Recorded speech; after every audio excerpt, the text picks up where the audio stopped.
हाँ dear students, इस video में अपन केमो ऑस्मोटिक हाइपोथेसिस के बारे में बात करेंगे। भाई माइटोकॉन्ड्रिया में पता है एटीपी बनती है। अब तो शुरू के अंदर अलग अलग जो वैज्ञानिक है उन्होंने अलग अलग सिद्धांत दिए थे। सबसे ज़्यादा जो सर्वमान्य है वो है केमो ऑस्मोटिक हाइपोथेसिस।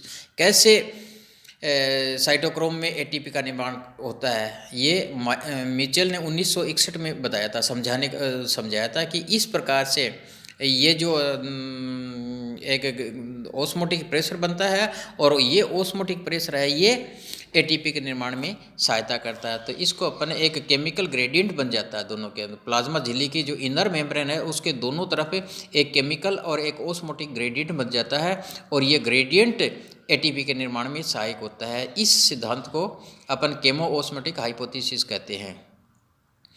इस परिकल्पना के अनुसार साइटोक्रोम चेन में जब इलेक्ट्रॉन चलकर ऑक्सीजन तक पहुंचते हैं तो उससे निकलने वाली ऊर्जा अगले वाहक या पॉजिटिव रेडॉक्स पोटेंशियल अधिक होने से प्रोटॉन मैट्रिक्स से निकलकर इंटर मेम्ब्रेन स्पेस में स्थानांतरित हो जाते हैं। तो वही बात है इसके अंदर, पहले अपन ने बात की थी साइटोक्रोम चेन के अंदर।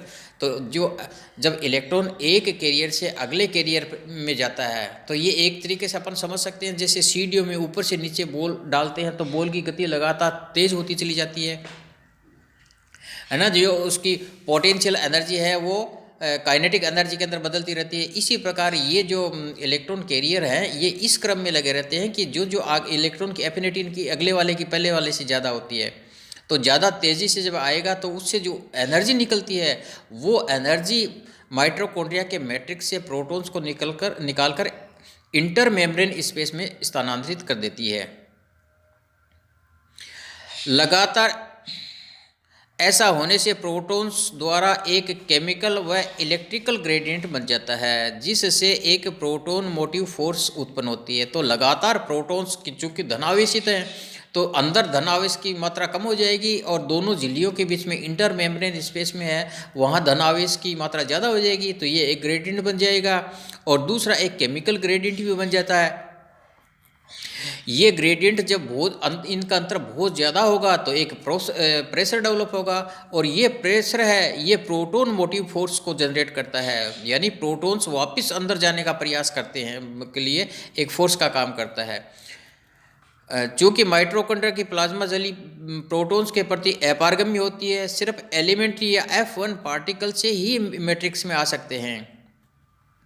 एलिमेंट्री पार्टिकल्स में उपस्थित फॉस्फोरस व एटीपेज एंजाइम एडीपी को एटीपी में बदलते रहते हैं। तो बाकी प्लाज्मा झिल्ली के द्वारा तो ये अंदर आ नहीं सकते मैट्रिक्स के अंदर वापस, सिर्फ F1 पार्टिकल्स के द्वारा ही ये अंदर आ सकते हैं। और F1 पार्टिकल के अंदर ऑक्सीजन रहती है, एडीपी रहती है और फास्फोरस रहता है। तो ये एडीपी को फास्फोरस जोड़कर एटीपी के अंदर बदल देते हैं। तो ये अपने आप में शोषण पे क्या है, ये ऑक्सीडेटिव फॉस्फोरिलेशन है, यानी ऑक्सीजन की उपस्थिति में फास्फोरस बॉन्ड बनता है, फास्फेट बॉन्ड बन जाता है इसके अंदर। तो कुछ एक बिंदु इसके दिए गए हैं जो अपन देख लेते हैं। माइटोकॉन्ड्रिया की आंतरिक झिल्ली में तीन प्रकार के फ्लो या प्रवाह होता है। पहला इलेक्ट्रॉन का प्रवाह, इलेक्ट्रॉन मैट्रिक्स से निकलकर एनएडीजी द्वारा ट्रांसवर्स फ्लो द्वारा ऑक्सीजन तक पहुंचती है, ये अपन ने इलेक्ट्रॉन चेन के अंदर पढ़ लिया था। और अंत में वापस पानी के रूप में मैट्रिक्स में आ जाता है। तो एक तो इलेक्ट्रॉन लगातार चलते रहते हैं और वापस मैट्रिक्स में आते रहते हैं।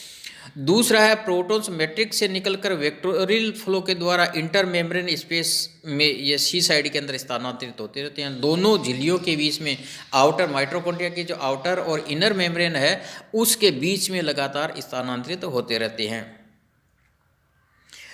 प्रोटॉन इंटर मेम्ब्रेन स्पेस से एलिमेंट्री पार्टिकल द्वारा पुनः वेक्टोरियल, रिवर्स वेक्टोरियल अपन कह सकते हैं, के द्वारा माइटोकॉन्ड्रिया के मैट्रिक्स में आ जाते हैं। तो दो जो फ्लो हैं वो तो प्रोटॉन्स के हैं और एक फ्लो है वो इलेक्ट्रॉन्स का है। तो इलेक्ट्रॉन तो लगातार ट्रांसवर्स फ्लो होता रहता है, आगे से आगे लगातार चलते रहते हैं, ऑक्सीजन तक पहुंच जाते हैं। और प्रोटॉन्स पहले फ्लो में मैट्रिक्स से निकलकर इंटरमेम्ब्रेन स्पेस में पहुंचते हैं और सेकेंड फ्लो में इंटरमेम्ब्रेन स्पेस से F1 पार्टिकल के द्वारा वापस मैट्रिक्स में आते रहते हैं। जैसे कि डायग्राम में दिखाया गया है, जो प्रोटॉन्स है ये F1 पार्टिकल से प्रोटॉन हैं, ये सबसे पहले जो इलेक्ट्रॉन साइटोक्रोम चेन है इसके द्वारा इंटर मेम्ब्रेन स्पेस में आ जाएंगे। जब यहाँ इनकी सांद्रता बहुत ज़्यादा हो जाती है तो ये वापस F1 पार्टिकल के द्वारा अंदर आएंगे, और F1 पार्टिकल में ADP है वो लगातार ATP में बदलती रहती है। तो ये तो होगा इनका वेक्टोरियल ट्रांसपोर्टेशन। और जो इलेक्ट्रॉन ट्रांसपोर्ट चेन है वो हमेशा ट्रांसवर्स होती है, तो उसमें लगातार इलेक्ट्रॉन चलते रहते हैं। लास्ट में ऑक्सीजन दिखा रखी है, उसमें ऑक्सीजन में के द्वारा ये पकड़ के H2 में बदल जाते हैं। तो इससे ये डायग्राम है, इससे अपन आराम से समझ सकते हैं कि कैसे ये साइकिल है, ये प्रोटॉन्स का साइकिल चलता रहता है।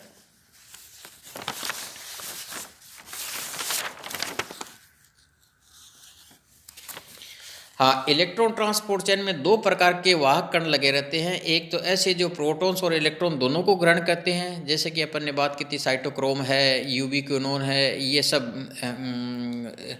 ग्रहण करते हैं। और झिल्ली के एम साइड पर लगे रहते हैं, ये वाहक मैट्रिक्स से इलेक्ट्रॉन और प्रोटॉन को ग्रहण करते हैं, जहाँ से प्रोटॉन बाहर की तरफ इंटरमेम्ब्रेन स्पेस में निकल जाता है, किंतु इलेक्ट्रॉन है ये वापस सी साइड के अंदर पहुँच जाता है। जैसा कि नीचे अपन ने दिखा रखा है, NADH से ये निकल के प्रोटॉन्स तो दोनों चीज़ें साथ चलती हैं, इलेक्ट्रॉन तो वापस FMN से FES सेंटर के द्वारा वापस साइटोक्रोम चेन के अंदर रह जाता है और प्रोटॉन्स बाहर निकल जाते हैं। दूसरा यूबिक्विनोन के द्वारा दो प्रोटॉन्स हैं और इलेक्ट्रॉन्स ये अंदर आ जाएंगे, और जो FES के द्वारा इलेक्ट्रॉन आता है वो यूबिक्विनोन द्वारा साइटोक्रोम C तक पहुंचा दिया जाता है, और साइटोक्रोम C से फिर ये ऑक्सीजन तक पहुंचा दिया जाता है। तो ये 3 पॉइंट हैं जहाँ से प्रोटॉन्स का ट्रांसलोकेशन हो जाता है और इलेक्ट्रॉन आगे से आगे चलते साइटोक्रोम चेन में ही बने रहते हैं। इलेक्ट्रॉन आंतरिक सतह से बाहरी सतह और बाहरी सतह से आंतरिक सतह से होते हुए बढ़ते रहते हैं, जिससे एक रेडॉक्स लूप रेडॉक्स लूप का निर्माण होता रहता है।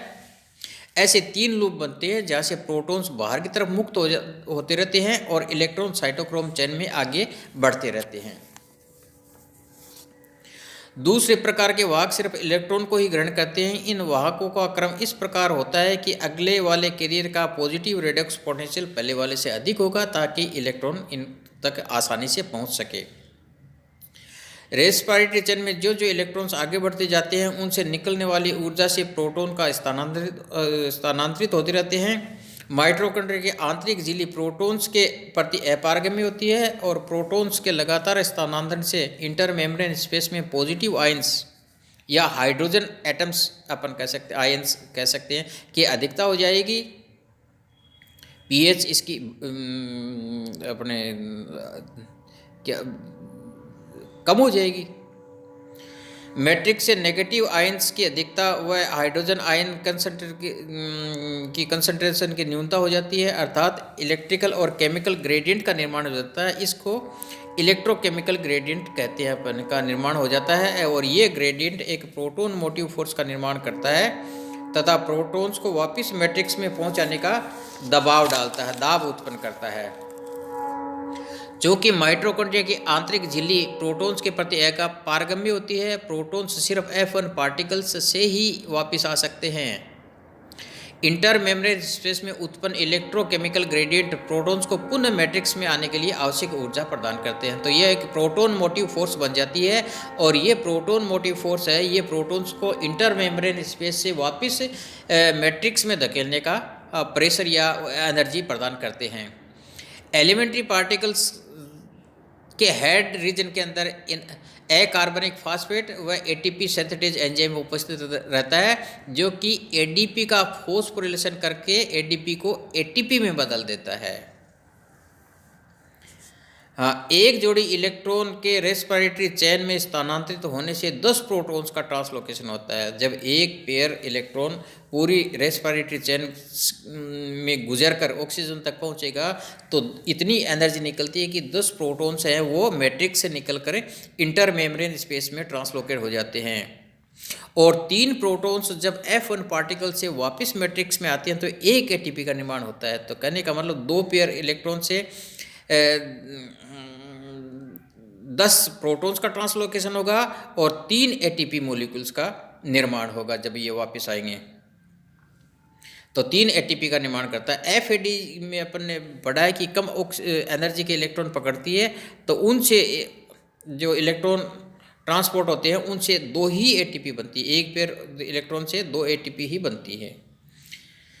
तो इस प्रकार लगातार एटीपी का निर्माण होता रहता है। नीचे अपने वो दे रखी है कुल कितना, ग्लाइकोलाइसिस में 4 एटीपी बनती है, 2 कंज्यूम हो जाती है, नेट गेन 2 एटीपी का रहता है। 2 हाइड्रोजन आयन इसके अंदर बनते हैं जो कि साइटोक्रोम चेन में भेज दिए जाते हैं और उनसे 6 एटीपी बन जाती है। ग्लाइकोलाइसिस में 2 हाइड्रोजन आयन है वो साइटोक्रोम चेन में चले जाती हैं। पायरुविक एसिड के ऑक्सीडेशन से 2 NADH के मॉलिक्यूल बनते हैं और 1 NADH से अपने को पता है कि 3 ATP बनती है, तो 6 ATP का निर्माण यहाँ होता है। और क्रेब चक्कर के अंदर डायरेक्ट 2 ATP बन जाती है, 6 NADH बनते हैं जिनसे प्रत्येक से 3 ATP का निर्माण होता था। कुल 18 NADH से 18 ATP बनती है और 2 FADH2 बनते हैं, तो एक FADH2 से अपने को पता 2 ATP बनती है, तो 4 ATP यहाँ बन जाती है। तो कुल एक जो ग्लूकोज का मॉलिक्यूल है उससे 38 ATP का निर्माण होता है। तो ये लगातार चक्कर चलता रहता है और ATP बनती रहती है। Thank you.